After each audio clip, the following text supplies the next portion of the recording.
Tahukah Anda mengenal prinsip hukum nebis in idem dalam ketentuan pasal 1917 KUH Perdata? 1. Prinsip hukum nebis in idem dalam ketentuan pasal 1917 KUH Perdata mengandung pengertian yaitu suatu perkara dengan objek perkara yang sama dan para pihak yang sama serta materi pokok perkaranya yang sama dan perkara tersebut sudah pernah diputus oleh pengadilan yang telah mempunyai kekuatan hukum yang tetap yang diktum. Putusannya mengabulkan atau menolak gugatan, maka perkara tersebut tidak dapat diperiksa kembali untuk yang kedua kalinya.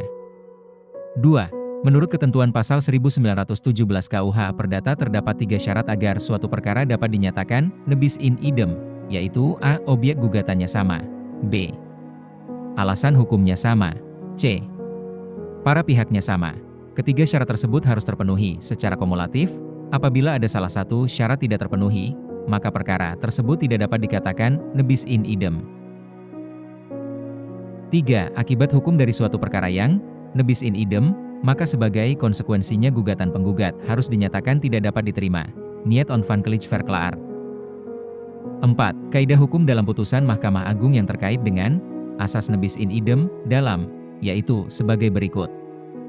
A. Suatu perkara yang tidak memenuhi syarat formal, maka sebagai konsekuensinya gugatan dinyatakan tidak dapat diterima, dan apabila persyaratan formal telah dipenuhi maka gugatan tersebut dapat diajukan kembali.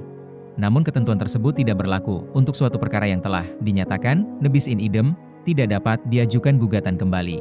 Putusan Mahkamah Agung nomor 1226K, PDT 2001, tanggal 20 Mei 2002. B. Seharusnya gugatan dinyatakan tidak dapat diterima, bukannya ditolak karena perkara tersebut sama dengan perkara yang terdahulu, baik mengenai dalil gugatannya maupun objek-objek perkara dan juga penggugat-penggugatnya.